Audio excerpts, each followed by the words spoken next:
Halo teman-teman semua, apa kabar? Ketemu lagi di video bedah buku. Sebelumnya saya sudah pernah bedah buku The 7 Habits of Highly Effective People, sekitar 20-an something video. Terus kemudian saya lanjutin dengan bedah buku The 8 Habits ya, kelanjutannya. Teman-teman juga sudah bisa menikmati sampai episode yang terakhir, silahkan ditonton aja.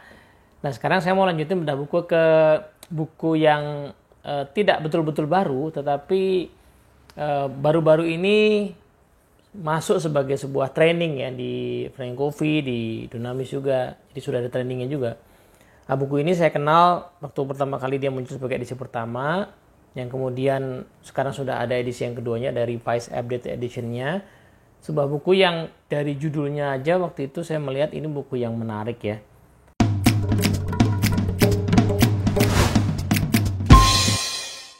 Terus tesis dari buku ini juga luar biasa sih. Jadi kita mau bahas buku yang judulnya adalah Multipliers. Nah, saya nggak bawa buku edisi fisiknya, saya lagi baca buku edisi Kindle-nya ya. Nah ini dia.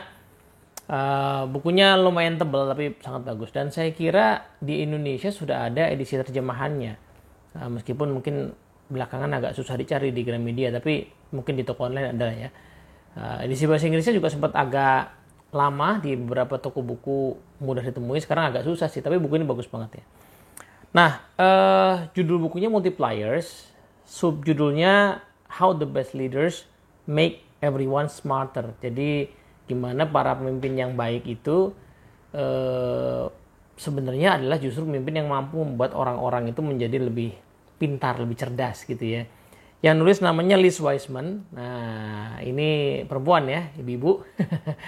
Nah, yang menarik adalah ada kata pengantar dari tidak lain dan tidak bukan adalah Stephen R. Covey. Pak Covey ya. Covey yang itu betul. Jadi buku ini sudah terbit waktu Pak Covey belum meninggal, berarti sebelum tahun 2012 ya, edisi pertamanya itu. Kemudian direvisi. Nah, nggak heran kemudian akhirnya trainingnya juga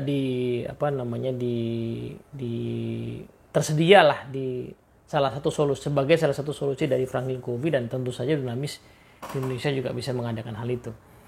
Nah, saya mau bahas mulai dari kata pengantar dari Pak Covey dan juga kata pengantar dari Liz Wiseman sendiri ya. Yang pertama adalah mungkin sedikit saya kasih spoiler dulu ya. Multiplier sih maksudnya apa? Nah, sederhananya begini ya. Liz Wiseman tuh melakukan sebuah observasi, ya ada pengamatan yang cukup tajam dari beliau dan mungkin kita akan merasa relate. Barangkali kita pernah kerja sama pemimpin di sebuah tim yang kalau kita kerja sama mereka itu kita amati ya, diri kita dan tim kita itu cenderung kecerdasannya menurun ya secara kolektif. Jadi ciri-ciri kecerdasan menurun itu apa? Kita jadi cenderung menerima aja, nggak banyak berpendapat, nggak jadi tambah pinter, nggak jadi tambah kreatif gitu ya.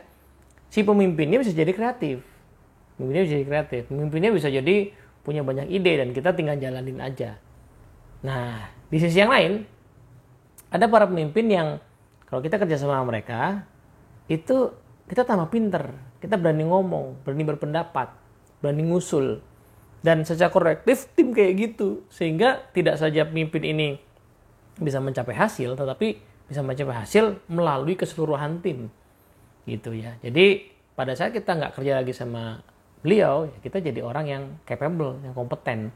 Gitu. Nah, Bu Liz Wiseman ini mengamati dua grup ini gitu ya. Dan kemudian mengatakan bahwa kayaknya memang setidaknya ada dua jenis pemimpin ya.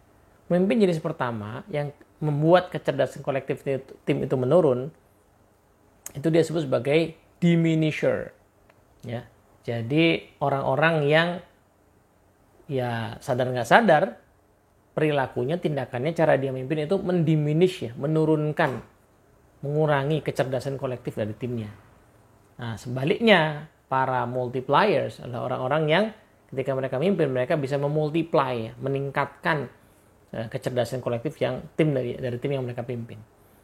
Nah, untuk itulah dia bikin riset tentang hal ini. Jadi buku ini hasil riset ya. Hasil riset setahu saya sih dari riset waktu dia S2 kalau nggak salah MBA, tapi risetnya cukup serius. Nanti kita akan lihat ada kisah tentang penelitiannya itu, bahkan tidak hanya di Amerika aja, dia mengumpulkan data dari banyak negara. Oke, balik lagi tadi ya. Nah, kenapa judulnya multipliers? Karena itu ya. Karena dia pengen meneliti apa yang membedakan para pemimpin yang mampu melipat gandakan kecerdasan kolektif timnya dengan yang justru menurunkan.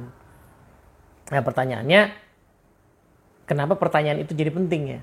Kenapa jadi pemimpin yang multiplier itu jadi penting? Nah, nanti akan kita bahas nih di kata pengantarnya ada. Tapi sebelum itu, kata pengantar dari Pak Kofi dulu ya. Jadi pas mungkin Pak Kofi baca buku naskahnya Multipliers ini, dia jadi keingetan sebuah kisah yang dialami sendiri, yang saya pernah, mungkin teman-teman juga yang pernah ikut training 7 Habits for Manager, saya pernah mendengar kisah ini. Jadi Pak Kofi bilang, saya pernah mengalami kerja bareng multipliers. Jadi suatu saat waktu beliau masuk kuliah, dia itu ngambil cuti atau break gitu, atau mungkin masa liburan ya. Kemudian dia pergi ke Inggris untuk semacam kayak pelayanan lah gitu ya. Nah, beliau kan aktivis lah ya, aktivis keagamaan gitu ya. Jadi dia pergi ke Inggris, kebetulan bertemu dengan ketua perkumpulan lah gitu ya, ketua perkumpulan gereja di sana, yang dalam interaksi selama beberapa lama akhirnya tiba-tiba bilang sama dia bahwa saya punya tugas buat kamu. Jadi si kepalanya dibilang sama Pak Kofi, saya punya tugas buat kamu. Ini masih muda ya Kofinya ya. Saya punya tugas buat kamu.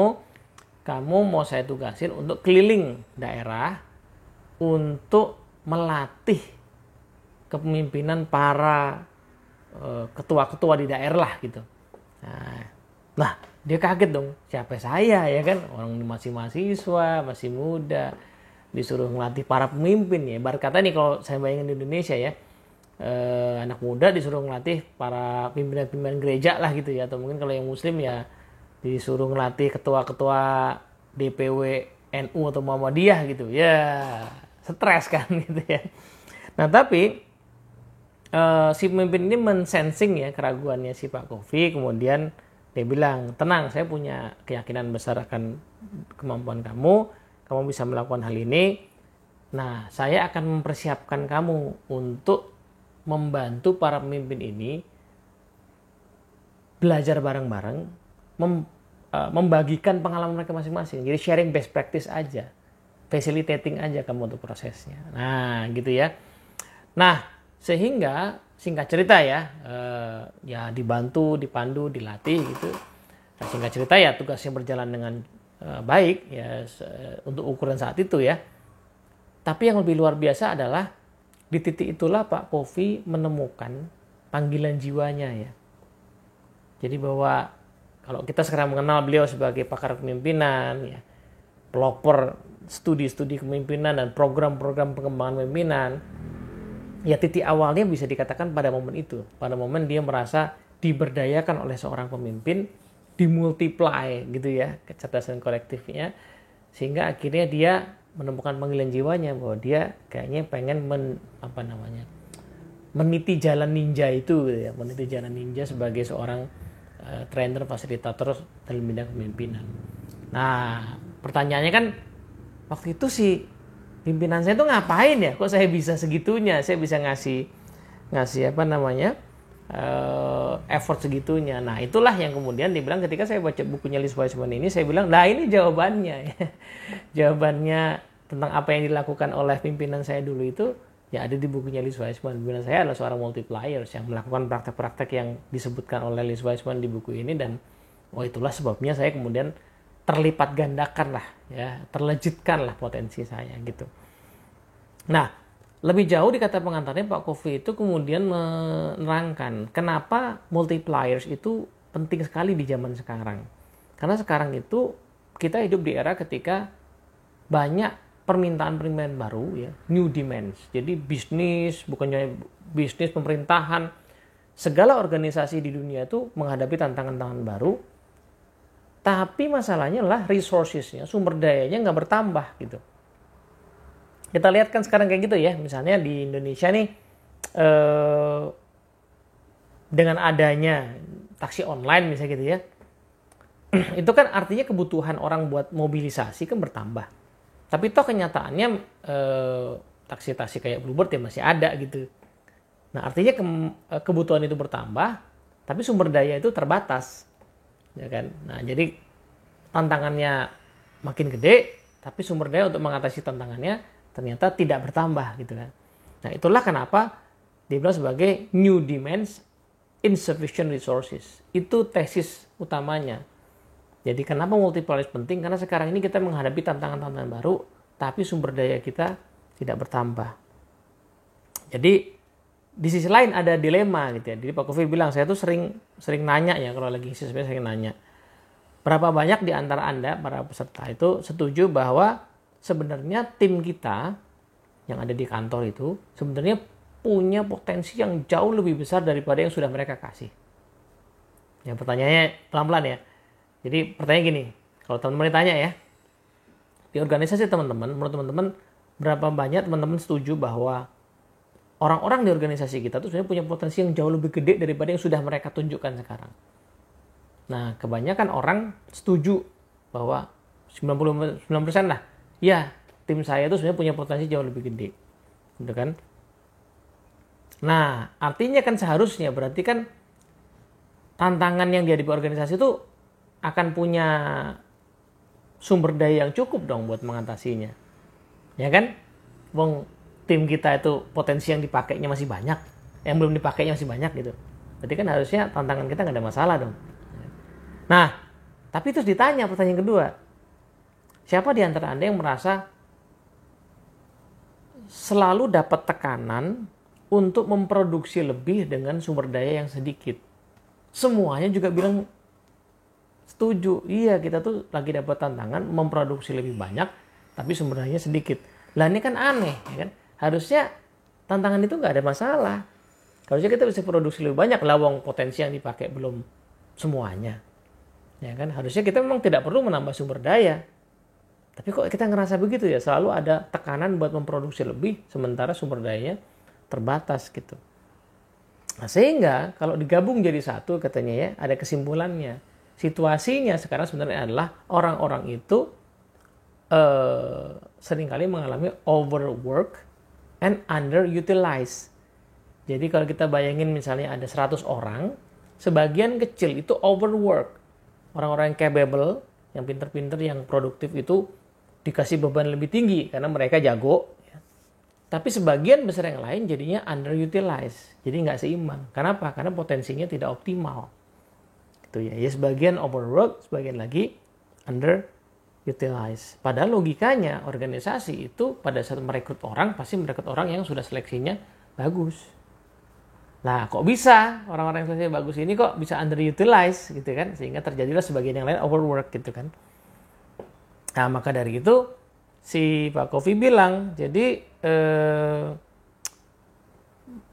ide barunya si multipliers ini ada di situ gitu ya. Ketika kita ada di situasi sebagian orang overwork dan sebagian lain underutilized, yang kita butuhkan adalah para pemimpin yang bisa mengoptimalkan ya potensi tiap orang sehingga lebih terjadi pemerataan. Nah, soalnya beliau ngutip nih, kutipan dari Pak Peter Drucker yang bilang bahwa kalau ada kontribusi yang paling penting dari abad 20 adalah peningkatan di dalam produksi manufaktur. Itu peninggalan abad 20. Jadi manufaktur itu produksinya meningkat karena terjadi mesinisasi yang lebih baik gitu ya. Itu sumbangan dari abad 20. Kan manufaktur udah ada sebelum abad 20 ya. Tapi abad 20 itu membuat industri manufaktur ya. Mungkin kalau kita amati ya barangkali ilmu-ilmu kayak TQM, Six Sigma itu membuat manufaktur lebih produktif. Itu sumbangan abad 20. Nah tapi beliau bilang bahwa sebenarnya di abad 21 yang lebih dibutuhkan bukan itu lagi. Yang lebih dibutuhkan adalah bagaimana meningkatkan produktivitas dari kerja-kerja pengetahuan dan produktivitas dari para pekerja pengetahuan. Manusianya ini. Kenapa? Karena manusianya ini seringkali punya potensi yang banyak. Sebagian besar kerjaan manual sudah dikerjakan oleh mesin. zaman sekarang sudah oleh teknologi juga, oleh handphone misalnya, berarti kan potensinya masih banyak nih yang nggak terpakai. Nah, ini mesti diapain gitu kan. Nah, soalnya di abad 20 yang berharga itu yang disebut sebagai aset adalah equipment, peralatan. Tapi di abad 21 sebenarnya adalah knowledge worker dan produktivitasnya itu, manusianya itu. Karena kalau dipikir-pikir, pabrik sekalipun yang asetnya tuh harganya miliaran dan triliunan, kalau nggak ada manusia yang mengelolanya, maka dia semuanya jadi liability. Bahkan alat-alat yang otomatis pun kan tetap harus dikelola oleh manusia kan, manusia yang ahli mengelola itu. Kalau nggak dikelola ya dia akan jadi liability. Ya, jadi alat-alat yang menghasilkan kerugian gitu. Nah, maka dari situ multipliers jadi krusial, jadi penting kata Pak Kofi.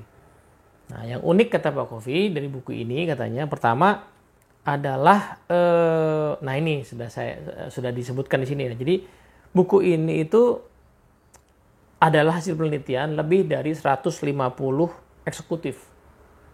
Jadi risetnya tuh 150 eksekutif, tidak hanya di Amerika tapi juga di Eropa, di Asia dan di Afrika.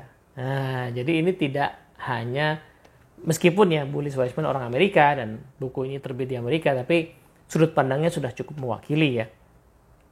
Jadi contoh-contohnya banyak. Buku ini tuh banyak contoh dari berbagai industri. Menarik ya. Nah, yang kedua, Pak Kofi senang buku ini karena di antara multiplier dan diminisher itu buku ini mencoba untuk menjelaskan sebagian kecil aja bedanya apa sih. Nah, saya nangkep ya kenapa kok Pak Kofi senang sebagian kecil bedanya itu. Karena yang kita butuhkan tuh sebenarnya adalah hal-hal yang sedikit yang bisa kita latih. Ya kan? Nah, ini nyambung dengan yang ketiga gitu ya. Jadi bukan hanya buku ini penuh dengan insight, tapi juga dengan practical tips yang bisa dipakai, bisa dilatih, sehingga kita nggak cuma hanya terpukau sama multipliers, tapi kita bisa mencoba berlatih menjadi multipliers. Gitu. Nah, yang keempat katanya, bagaimanapun ya, meskipun buku ini punya nuansa praktikal yang tinggi, tapi buku ini juga selaras dengan timeless principles. Ini kan ciri khasnya Pak Kofi kalau komentarnya, dia tuh senang dengan hal-hal yang sifatnya universal ya, sifatnya mendasar gitu, hukum-hukum alam. Dia dianggap buku ini punya keselarasan, dan memang kalau saya amati begitu. Jadi baca buku Multipliers ini kita akan menemukan prinsip-prinsip yang selaras dengan 7 Habits ya, dengan The 8 Habits yang kemudian diejawantahkan dalam praktek kepemimpinan yang lebih spesifik lah. Itu bagian pertama dari buku ini yang merupakan kata pengantar yang luar biasa menurut saya dari Pak Kofi ya. Nah, sekarang kita mau masuk ke kata pengantarnya dari Bullis Weisman sendiri, gitu kan. Jadi dia buka kata pengantarnya itu dengan kalimat "There is more intelligence inside our organizations than we are using." Ini sudah sempat kita singgung tadi ya. Jadi premisnya adalah bahwa di organisasi kita itu ada jauh lebih banyak kecerdasan yang masih tersedia daripada yang sudah kita gunakan. Jadi orang yang ada di organisasi kita tuh belum menggunakan sepenuhnya intelligence-nya ya, kecerdasannya. Nah, itulah kemudian kenapa akhirnya dia menyebut ya, ada pemimpin-pemimpin yang sanggup tuh melipat gandakan kecerdasan itu yang disebut sebagai multipliers. Sebaliknya, para pemimpin yang tidak melakukan hal itu malah justru semakin menimbun kecerdasan itu semakin di bawah, itu yang disebut sebagai diminishers.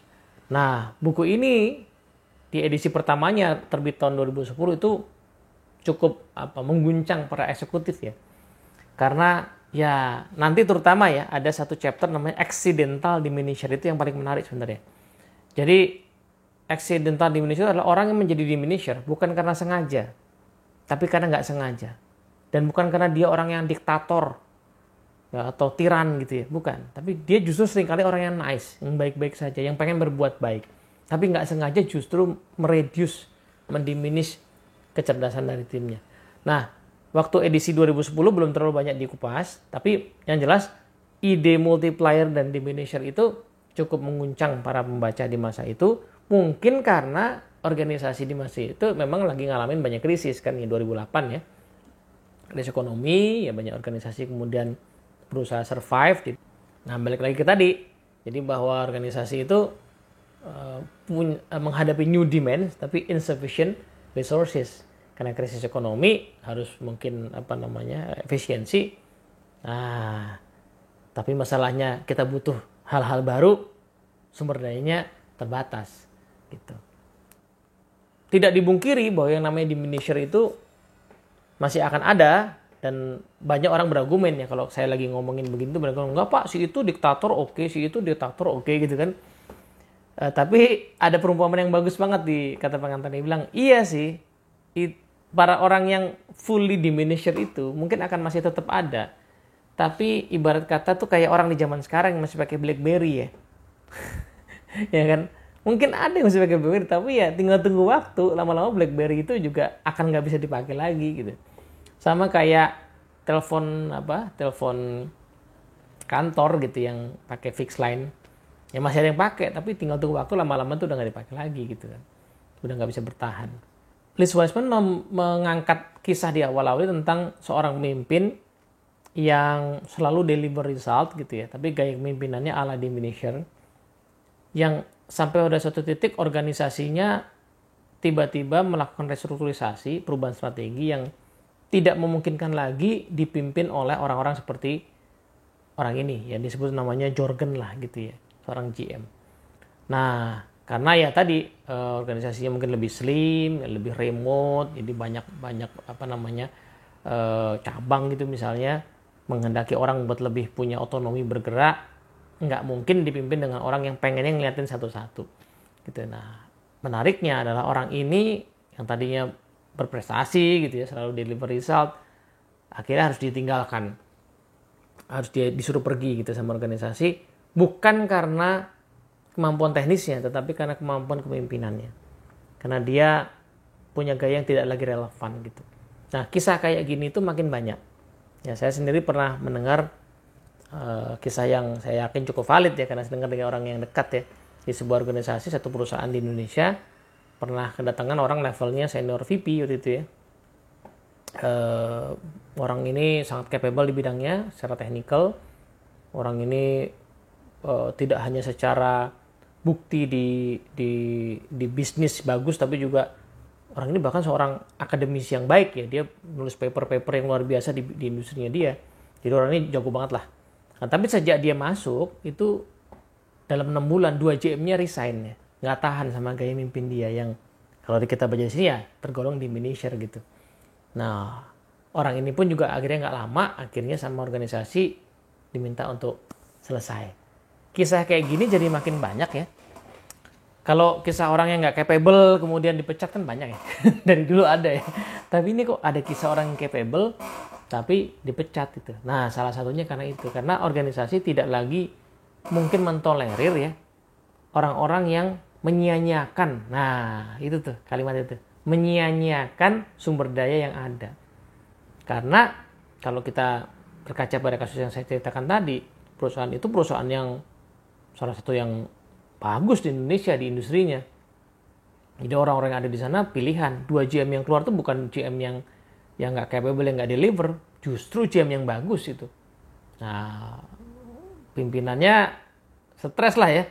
Ini ada orang kayak mereka ini kok pergi cuman gara-gara urusan ketidakcocokan dengan si VP-nya, problem kan gitu. Nah, maka dari itu akhirnya VP-nya dipilih untuk dikeluarkan gitu. Ada kutipan bagus yang diambil oleh Liz Wiseman di sini dari orang namanya Matthew Haas ya. Dia asisten superintendent dari public school di Virginia. Dia bilang begini, lama-kelamaan organisasi kita, di dunia pendidikan itu makin lean ya, makin tipis gitu jenjangnya. Jadi udah nggak kebayang lagi kita kerja dalam organisasi yang pakai silo-silo ya, pakai hierarki dan tidak bisa berkolaborasi satu sama lain. Dulu memang begitu, dulu memang per departemen itu bisa kayak raja-raja kecil gitu ya, tapi sekarang udah nggak mungkin. Jadi satu-satunya cara adalah dengan menjadi multiplier gitu ya. Nah, di sisi lain ada survei-survei yang dikutip di sini, misalnya surveinya Gallup ya, yang bilang bahwa dari 142 negara hanya 13% orang yang kerja itu dengan fully engaged, engagementnya cukup tinggi. SHRM, SHRM, Society for Human Resource Management, itu melaporkan bahwa tahun 2009 masih ada 86% orang yang happy sama kerjaannya. Tapi pelan-pelan itu ternyata angka ini menurun gitu. Yang menarik adalah Mbak Liz Wiseman kemudian bilang bahwa ini bukan hanya emotional issue loh. Jadi data-data itu bukan hanya emotional issue, tapi it implies a waste in fundamental resource that powers most company today, intellectual capital. Problem itu di situ. Jadi nanti berkali-kali Liz Wiseman akan menekankan bahwa menjadi multipliers itu bukan menjadi orang yang semata-mata good guy gitu ya. Orang yang nice gitu, orang yang menyenangkan. Enggak, multiplier itu orang-orang yang hard edge dia sebut sebagai orang-orang yang kencang banget nge-push timnya. Tapi mereka meng-create itu dalam lingkungan yang membuat orang itu engage. Jadi tekanannya itu tetap ada, tapi tekanan dengan cara yang berbeda gitu. Nah, itu yang menarik. Kenapa? Karena mereka tidak mau menyia-nyiakan, justru ya, kenapa kok mereka tetap ngasih tekanan ya dengan cara yang tepat? Karena mereka niatnya tuh tidak mau menyia-nyiakan intellectual capital yang ada di timnya gitu. Nah, sebaliknya diminisher itu kayak gitu. Nanti akan ada pembahasan begini. Ini seorang diminisher nih, nggak disebutin namanya ya. Nanti si Liz Wiseman ini pernah nih satu forum sama si leader ini. Jadi di ruangan tuh banyak leader yang middle level lah gitu ya, middle level ke atas. Terus dia memperhatikan bahwa si eksekutif ini selalu hanya memperhatikan ide dari sekian banyak segelintir orang aja. Jadi kebanyakan orang tuh diem di ruangan itu, yang ngomong cuma sebagian aja. Pas sudah keluar ruangan, si leader ini sendiri mention ke si Liz Wiseman bahwa lihat kan tadi saya tuh cuma bisa ngandelin beberapa orang aja gitu. Dalam hati dia berpikir si Liz Wiseman nih, lah itu satu ruangan itu kan talent semua. Rugi dong organisasi sebenarnya ya. Kalau kamu hanya bisa mengandalkan segelintir orang. Nah, ini nanti di buku ini dibahas dengan sangat telak ya, bahwa si diminisher itu tanpa sadar menggunakan mindset bahwa kejeniusan itu barang langka. Gitu. Sehingga ya saya hanya bisa ngandelin sedikit orang, termasuk diri saya sendiri gitu ya. Nah, sebaliknya multipliers akan punya pandangan yang sama sekali berbeda, bahwa kejeniusan itu melimpah ada di mana-mana. Kita perlu cari tahu cara buat mengeluarkannya. Kalau kita nggak melakukan itu, maka kita sedang menyia-nyiakan capital yang sebenarnya kita punya. Gitu. Nah, di edisi kedua ini ada beberapa hal yang berbeda ya. Jadi insight-insight yang ditemukan sama Liz Wiseman dan timnya cara berbeda. Yang pertama adalah ternyata kebutuhan akan isu multiplier versus diminisher ini semakin kelihatan universal. Jadi tidak hanya ada di Amerika, tapi terjadi di banyak negara gitu ya. Tidak hanya terjadi di tadi ya sebagian kecil negara-negara maju, tapi di banyak benua juga terjadi. Yang bahkan sudah ditemukan angkanya bahwa kecerdasan yang bisa didapatkan oleh multiplier compare to diminisher itu 2 kalinya. Jadi dengan sederhana misalnya kalau orang punya 100% kecerdasan ya, kalau dia kerja sama diminisher dia cuma kasih separuh kecerdasan dia, kalau dia kerja sama multiplier dia kasih seutuhnya. Itu kurang lebih 2 kalinya. Gitu ya. Itu yang pertama, dan itu universal. Ditemukan makin banyak bukti-bukti yang ada di banyak negara. Yang kedua adalah sometimes the good guys are the bad guys. Nah, ini tadinya dia berpikir diminisher tuh tirani, ya narsisis, kemudian diktator, galak, suka ngomong kasar. Itu waktu edisi pertama bukunya, dia masih berasumsi kayak gitu. Tapi seiring dengan penelitiannya dia kembangkan, yang ditemukan justru, loh kok terjadi nih, efek diminishernya terjadi. Tapi leadernya kok nggak kayak yang saya duga. Ternyata leadernya adalah orang yang justru punya niat baik, nice guy, gitu ya, orang-orang yang punya keinginan membantu. Nah, justru perilakunya inilah nanti akan menghambat. Dia menjadi accidental diminisher. Maka nanti ada satu bab khusus soal itu. Nah, yang ketiga adalah the biggest barriers are contextual and cultural. Nah, berbagai budaya nggak bisa dipungkiri itu beda-beda. Ya, ada perilaku-perilaku tertentu yang di budaya tertentu fine-fine aja. Itu tidak membuat orang menjadi diminisher. Tapi begitu di budaya lain, itu membuat orang jadi shutdown. Itu possible ya. Kalau teman-teman mungkin pernah ikut training 7 Habits for Managers atau yang lain-lain di Dunamis, ada satu video yang mengisahkan leader namanya Carmen ya, yang baru pindah ke sebuah organisasi. Dia tuh punya kebiasaan kalau lagi mimpin rapat ada yang usul, dia ngerasa usul itu ada kurangnya, langsung aja dia feedback di depan orang gitu. Nah, di tempat sebelumnya kebiasaan itu nggak ada masalah. Ya, bahkan itu membuat dia dipromosi terus ya. Itu salah satu cara dia memimpin timnya. Tapi di tempat yang baru ini, kok orang jadi baper, ya, orang jadi jadi shutdown pelan-pelan, jadi nggak berani ngomong. Nah, kebiasaan dia dalam konteks yang berbeda ternyata berdampak diminisher gitu. Nah, ini yang nanti tidak bisa dikebiah uyah ya, perlu dipelajari secara mendalam. Itu insight ditemukan. Nah, sehingga nanti dalam babat berikutnya kita akan membahas lebih detail nih bagaimana sebenarnya perbedaan utama ya dari multiplier versus diminisher ini, dan kemudian apa saja yang sebenarnya dilakukan oleh para multiplier sehingga mereka bisa melipat gandakan kecerdasan. Dan berita bagusnya, kita yang menyadari bahwa kita itu diminisher itu ternyata bisa belajar menjadi multiplier. Jadi ini dua versus ini bukan takdir ya, bukan takdir. Terutama si accidental diminisher tadi yang nggak sengaja tadi ya, kita tuh selalu. Jadi justru kalau di trainingnya ya, training multiplier, justru kita tuh pasti akan ketemu ciri-ciri kecenderungan accidental diminisher itu ada dalam diri kita, pasti ada. Nah, maka yang kita perlu lakukan adalah menyadari ya kecenderungan kita apa, lalu melatih gimana caranya bisa menggeser itu menjadi multipliers. Itu berita bagusnya ya.